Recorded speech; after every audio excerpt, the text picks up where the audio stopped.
No, you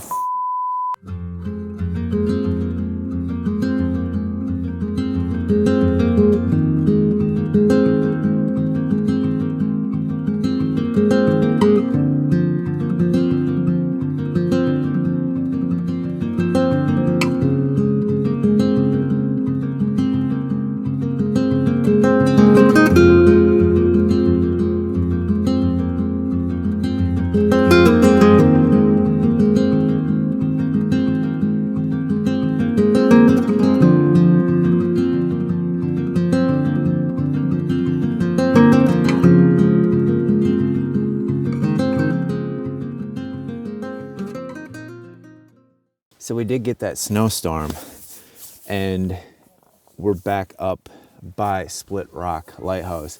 Yesterday it snowed all day. I think they got about 6 inches where I'm at right now. But yesterday I took the day off. We went to a trampoline park, had some fun, went swimming, did a lot of indoor stuff because it was crazy snowstorm. But now I'm back up by Split Rock, and it is pretty darn cold. And it's a little later in the morning than I anticipated, but I'm still gonna go out and see, exactly what we can find and what we can get. So let's head on out. Yeah, I wish I could have got out here earlier, and I wish I could stay later. It's just not possible today, so gonna make do with what I have. And initially I wanted to, and I still might, I want to take a picture of that island out there.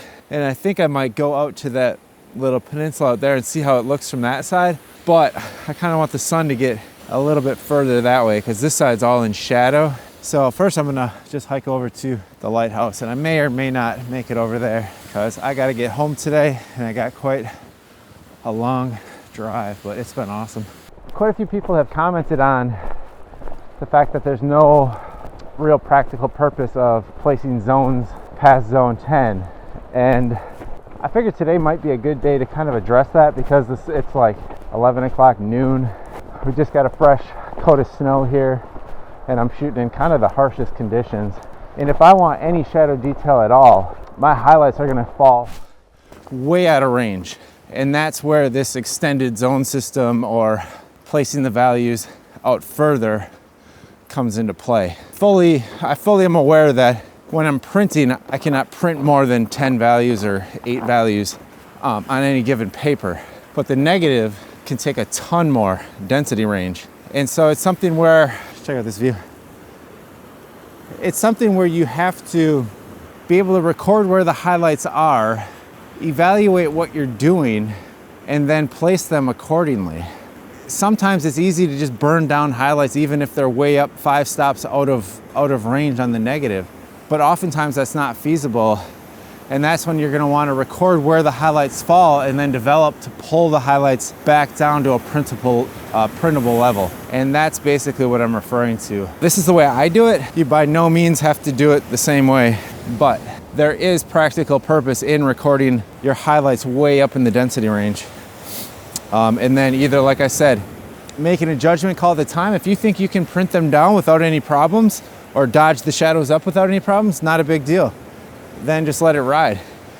But most of the time you're gonna have some really difficult highlights to pull, like to print down in the darkroom, and that's where you wanna get those negatives back in a manageable range on your negative.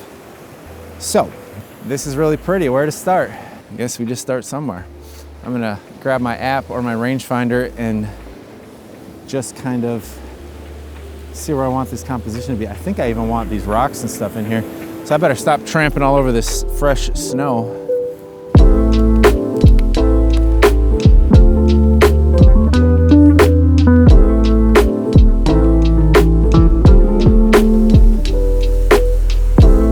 Looks like 90 it is to start. Kind of frames this whole shoreline with the snow and everything on there. And it kind of puts the lighthouse up on the upper right third. Probably use a yellow filter. Thinking if I can get the shutter speed to around like a 15th and catch some of these waves crashing up, that could look cool. Or if I even go longer and kind of glass out the water, that could look really cool too. So I might try that both ways. I hate trying to catch water splashing on large format though, because it's like you got that one frame. It's different on roll film where you can kind of like keep trying.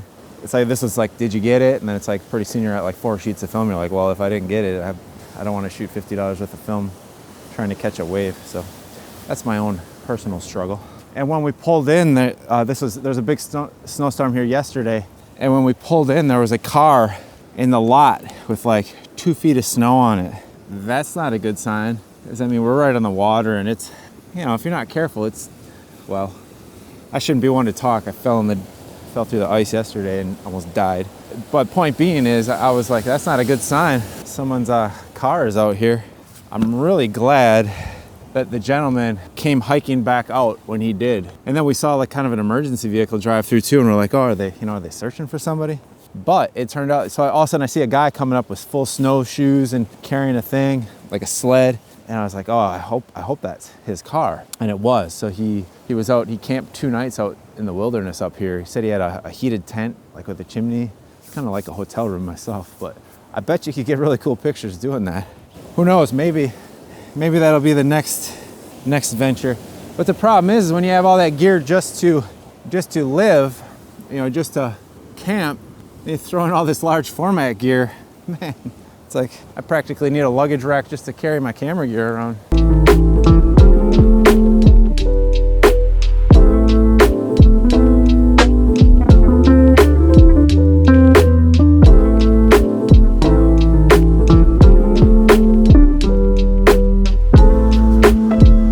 Oh, that's pretty. These rocks are in it here. That rock and these rocks, these look like the darkest ones. So I'm just gonna start there. And this is with a Pentex spot meter, and I have the zone scale on it. So through here, it just reads EV numbers, which is an exposure value for that luminosity.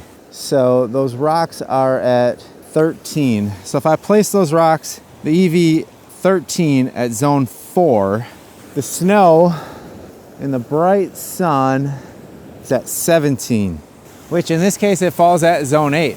So, but if that snow fell up at maybe 2 stops brighter, and I didn't want those rocks to go completely into darkness, I would have to decrease the development, because otherwise, with all this snow, I might have a heck of a time burning that down or dodging up the rocks in the darkroom. So I thought this would be a perfect scenario, but actually the thing's, because the sun is just blasting everything, it's actually kind of a perfect normal development here. See, I have 13 and 17. So it's pretty straightforward. Those rocks on the cliff are at 13 and 2/3. So those are gonna be right under zone 5. So I guess we'll just go ahead and shoot this before I lose all my shadows, which I already lost some, because I'm so putsy.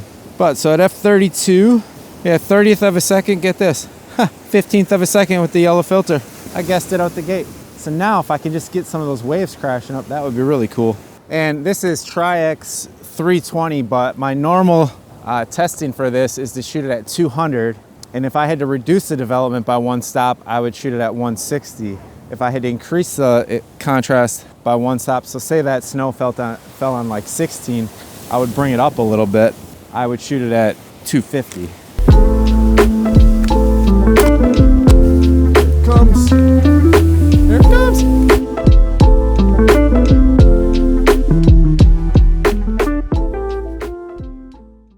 So today, most of the zones fell in a pretty ideal range. But again, sometimes if you get highlights that are just way brighter than the shadows that you're trying to expose, and you can't come up with a game plan to print those down, the highlights down in the darkroom, or dodge up the shadows, or it's going to be real complicated.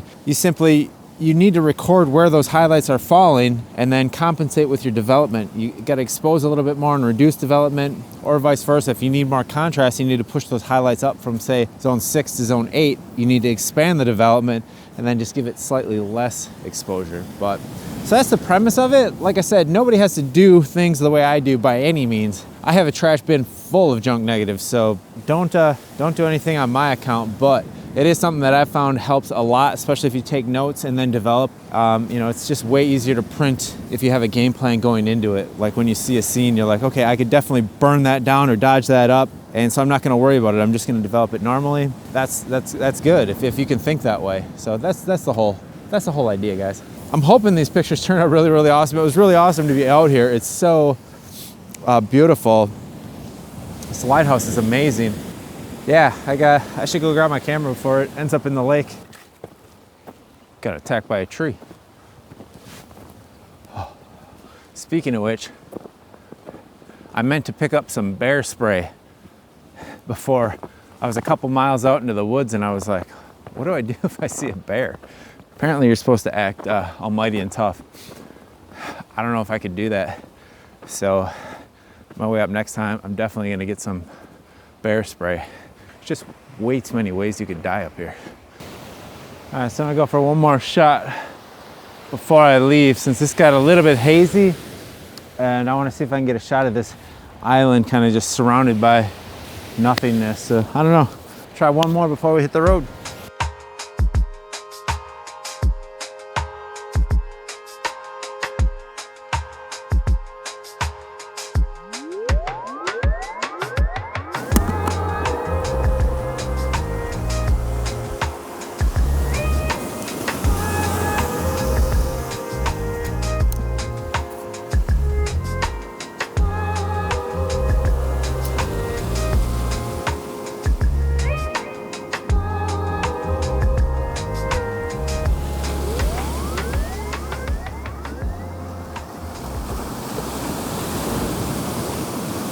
So the way I use the zone system is very much inspired by Bruce Barnbaum and his book, The Art of Photography.